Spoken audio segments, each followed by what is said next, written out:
Hey everyone! Today I'm showing you how to install Solara Executor for Roblox. This executor is packed with amazing features that'll enhance your Roblox experience. Let's get started. Head to Mediafire and click on Solara.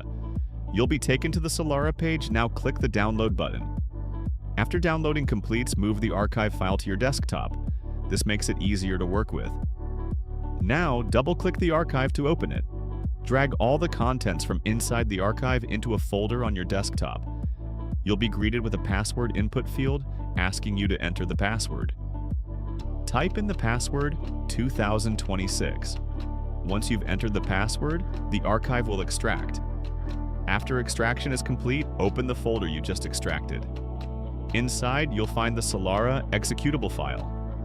Double-click it to launch the program. Wait a moment while Solara loads up.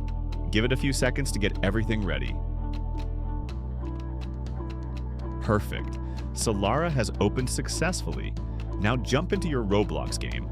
Open up Solara and click this button to inject Solara into the game. As we can see, this circle has turned green. That means it worked. Now press F9 in Roblox to open the console. In Solara, let's type the command print, Solara work. Now let's execute it. Awesome. As we can see, Solara work appears in the console. Now you can use any scripts you want in Roblox. Thanks so much for watching. If you found this helpful, please hit that like button and subscribe for more tutorials and Roblox content. Drop a comment if you have any questions. Catch you in the next video.